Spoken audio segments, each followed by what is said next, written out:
The national anthem, please.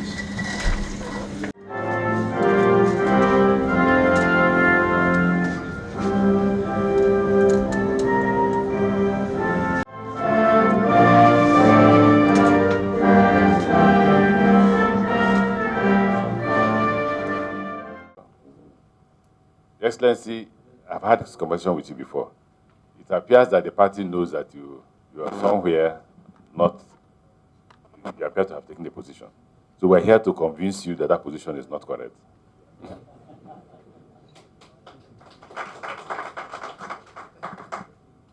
Excellency, I'm 56 years old. I'm not the youngest aspirant. I'm not.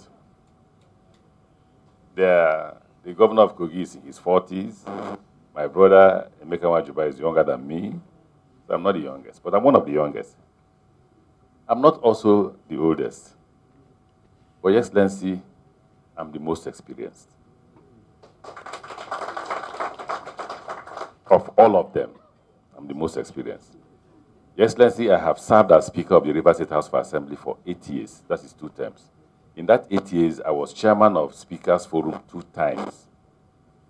Your Excellency, I became governor of Rivers State.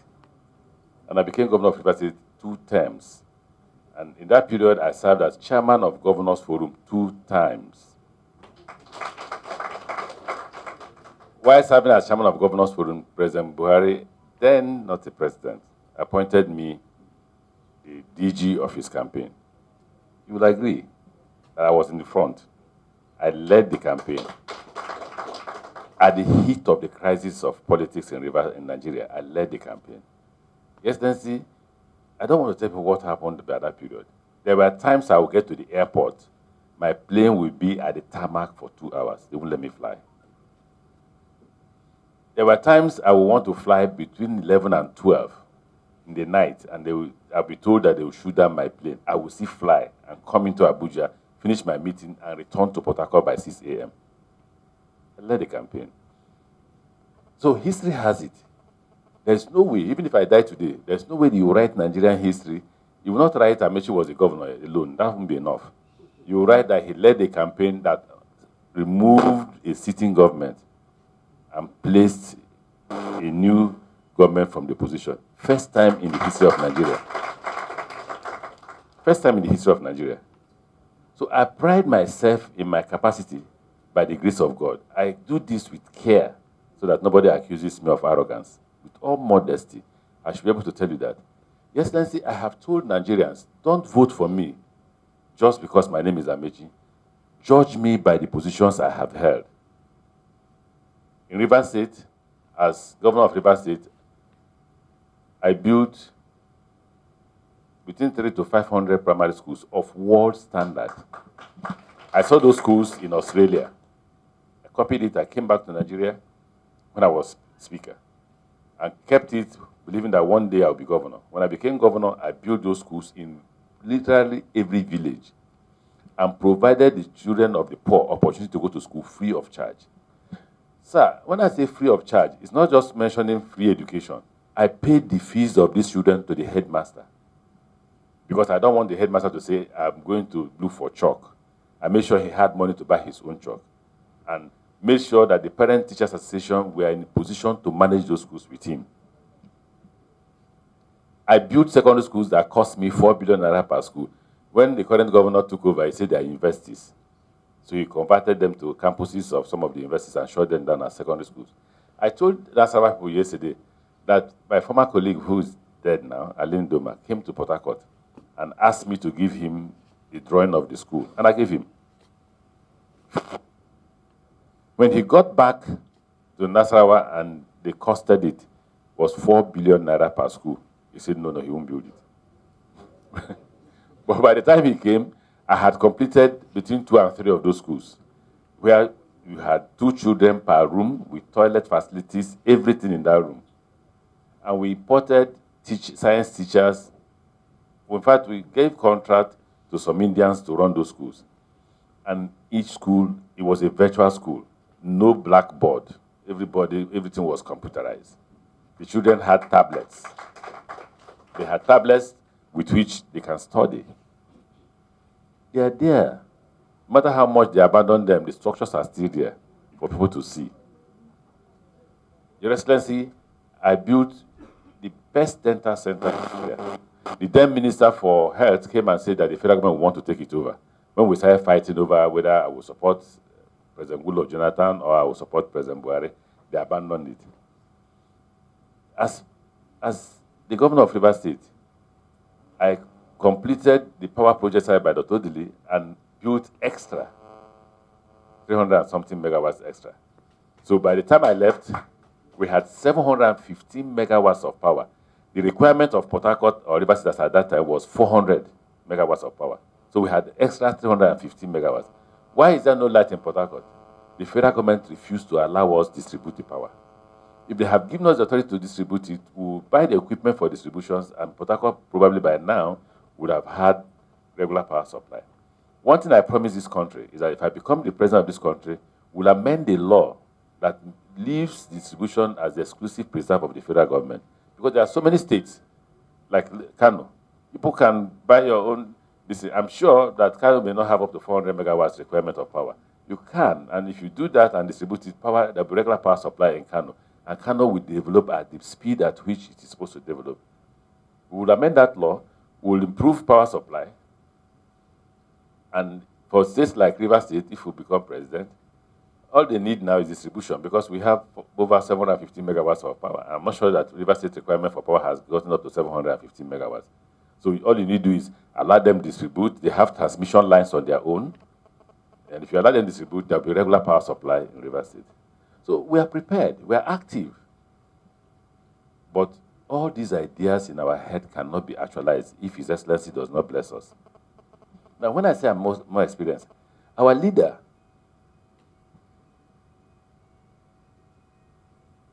Ashwaju, is eminently qualified to run this country. Very eminently qualified. But see, when I say I'm more experienced, he was 20 months as senator. He was 8 years as speaker. He was 8 years as governor.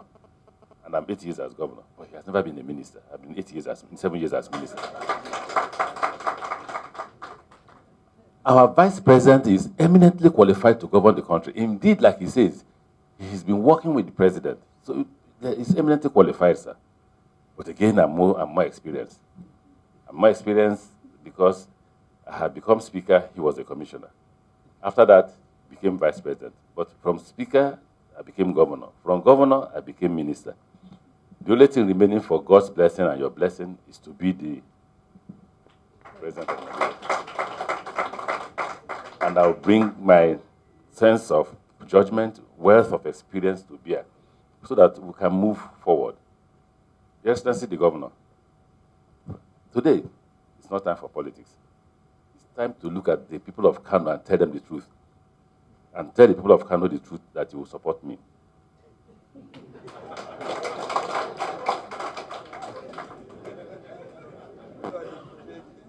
Don't say, I wish you well. Don't wish me well.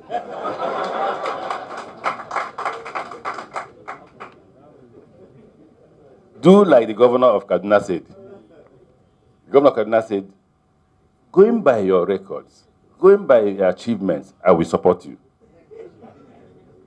He has taken a position. And that's how God created me. I take positions. Everybody knows me in advance. I have no room for dishonesty. I have no room for tricks. You can't, I'm like history book. You know, science is a difficult one. But history, what you read is what will be in your head. When they give you a question, you answer. But in science, you begin to think, what do I calculate? What do I minus? We don't do that. I'm history. I'm not science. So yes, we are here because we consider it extremely important. The votes in Kano is heavy, about 400 something votes. Don't share it. There's no room for sharing. Because there is no second position in this kind of election. It is it's what they call winner takes all. And don't do had I known. Don't do had I known. And what do I mean by don't do had I known? When politicians are like men who are chasing women. When a man is chasing a woman, he will lie all the lies on earth just to convince the woman. Will you buy me a car tomorrow morning? Meanwhile, he doesn't have money for food. When he gets to where he's going, ask him again whether he will buy a car. That's when he will tell you that where he works, they've not paid him salary. When the politician is seeking for power, if you tell him you're a Christian, he says, yes, will you worship in the mosque? He says, let's go. He will go to the mosque just to get power. The day he gets power, ask him whether he will go to the mosque. He says, no, Jesus Christ says you should not go to the mosque. That's the typical politician. I'm not like that, sir. If you say, will you go to the mosque? And I'm convinced by my worship that I can go to the mosque, I will go, sir. And I will not deny you. Indeed, when I was to take this NNAMDIKANU, I was a big controversy in my church. And I stood my ground that this was a traditional title, and I would take it.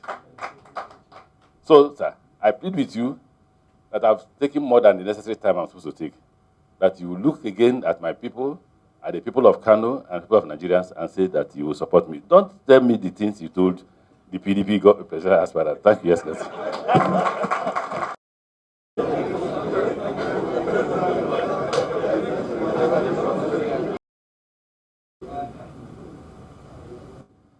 In fact, Your Excellency, when we learned you were coming, we got the information you were coming, some of our members said, yes, Mr. Railway is coming to Kano. I said, Mr. Railway is coming to Kano. I say, that is right. I know the story more than you know. So you can see that your name in Kano is not a new name. And when you commented that I told your friend in Rivers that he would be a good loser, I think I was doing a fight for you. So you could understand where I was going when I mentioned that. So, Your Excellency, another issue that is in your favor is that in our party, some people believe that the next president should come from the northern part of this country, from the northern part of this country. And a few of us, we say no, and still we say no. So by mere making that statement, you see you are still in the bracket. There's no doubt Kano is the capital of the northern part of this country, and Kano is the capital of some West African countries. But you, as the Minister of Transportation, you are concretizing this position of Kano in terms of the connection with West Africa. You are building the biggest railway station in Nigeria, building it in Kano. Work is going on. And I believe this will transform the socio-economic development of our city and of our state. There's another thing that probably you are not nostalgic about. That is the Dala Illa Drive Hot. When the Kano State government was some developers, we came to your office in order to seek for your permission to reinstate the certificate of that 20-year-old project that could not take off. But during my time, because I am determined, I am focused, I know what I want, I know what I will do to the people of Kano State. So I made sure that I got the approval for the reinstatement of that certificate, and your good self made that one possible. You sent your permanent secretary and your woman permanent secretary, very active. including directors from your office. I think they came here more than 10 times to Kano concerning that single project. And you too, you came to Kano concerning that single project more than 5 times. In fact, that project was to be commissioned because of the pressure you have been put in. That project was to be commissioned at the end of this month. But since you exited, we have to go back to the drawing board. It will be much later.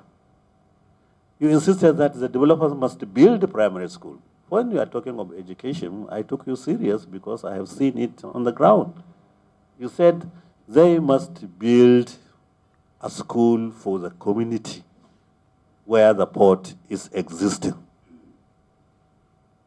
And they have built a school. All what it remains is for that school to be commissioned on the day of commission of the dry port. You also approved the diversion of the railway line from its main course into the premises of the inland dry port.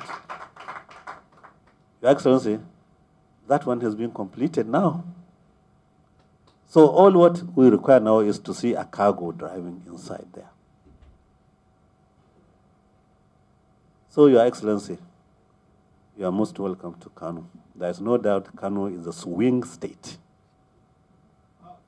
For an election. So we promise you we will swing, be swinging.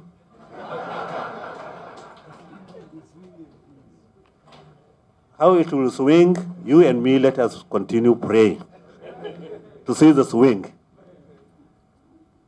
But what is important is that we know your antecedents. We know what you could do. We struggled together. I remember you even forgot when you came to convince us to join APC. We were together. They didn't allow you to. Oh no! When I wanted to do something here, my former governor and myself, they didn't even allow you to take your aircraft to fly out of Kano, because the federal government by then was pursuing you. And you were traced here in Kano, holding discussion meeting on how to form a mega party that would defeat a sitting government. They didn't allow you to fly. You drove here to Abuja by road. I could still remember that. So we know how much you have suffered. But as I told you, a swing state will swing when it is time to swing. Thank you and God bless. Thanks for checking out Symphony on YouTube. Please be sure to subscribe and like our videos for updates.